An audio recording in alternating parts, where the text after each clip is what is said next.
ආයුබෝවන්. ඔයා කවදා හරි හිතලා තියෙනවද? ඔයා පණ වගේ ආදරය කරන ඔයාගේ මුළු හිතම නතර වෙලා තියෙන මේ ආදර කතාවේ ඉදිරියට ලියවෙන්නේ මොන වගේ පිටුවක්ද කියලා?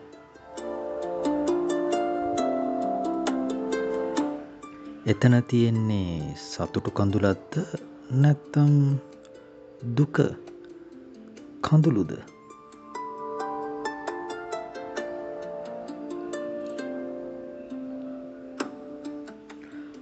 අද මේ විශ්වීය පණිවිඩය ඔයාගේ හදවතේ තියෙන ඒ නොවිසඳුණු ප්‍රශ්නයට ලස්සන උත්තරයක් අරගෙනයි ඇවිත් තියෙන්නේ.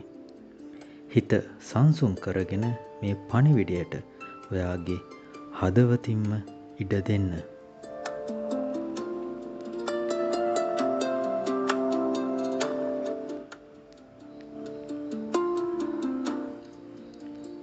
ඔයා මෑතකදී ඔයාගේ ආදරය වෙනුවෙන් ලොකු සටනක් කළා නේද? සමහර විට ඔයා ආදරය කරන කෙනා ඔයාව තේරුම් ගත්තේ නැහැ කියලා ඔයාට දැනෙන්න ඇති. හැමතිස්සෙම රණ්ඩු සරුවල් මතභේද මැද ඔයාගේ හිතෙන් තනි වුණා. ඇයි මටම මෙහෙම වෙන්නේ? මගේ ආදරය කාටවත් තේරෙන්නේ නැද්ද? කියන හැඟීමෙන් ඔයාගේ හිත ගොඩක් රිදුණා. ඔයා ආදරය වෙනුවෙන් හැඬු වාර අනන්තයි.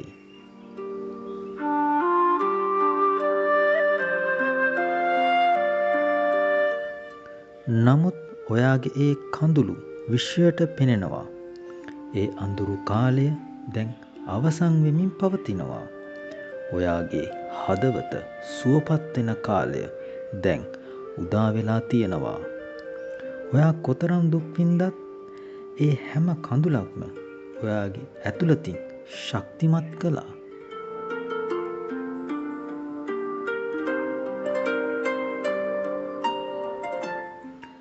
විශ්වය ඔයාට කියන්නේ ඔයාගේ ජීවිතයට අලුත් බලාපොරොත්තුවක්, හිතේ සැනසීමක් වගේම ආදරයේ සැබෑ ආලෝකය ළඟදීම ඔයාට ලැබෙන්න නියමිතයි.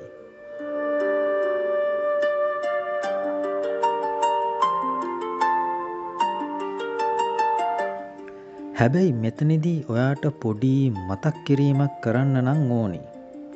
ඔයාගේ ආදර කතාවේ ඉදිරි ගමන තීරණය වෙන්නේ ඔයා ඉදිරියට ගන්නා සමහර තීරණ මතයි. හිත එකඟ කරගන්න බැරුව දෙගිඩියාවෙන් ඉන්න තැන්වලදී කඩිමුඩියේ තීරණ ගන්නේ නැතුව ඔයාගේ මනසයි හදවතයි දෙකම සමබරව තියාගෙන වැඩ කරන්න.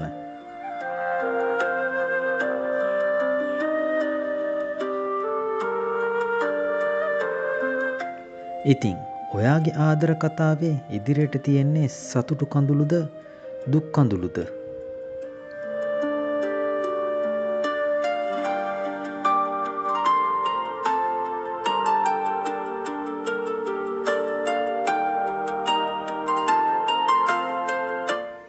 ඔයාගේ අතීතයේ තිබුණු දුක් කඳුළු වෙන්න ඇති.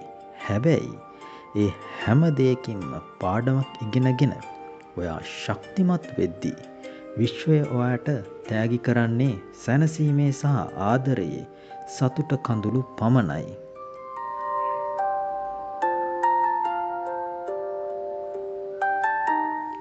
අතීතයේ රිදවීම් අතහැරලා අනාගතයේ බලාපොරොත්තුවේ තරුව දෙස බලාගෙන ඉදිරියට යන්න ඔයාට ඒ ශක්තිය ඒකාන්තයෙන් තියෙනවා.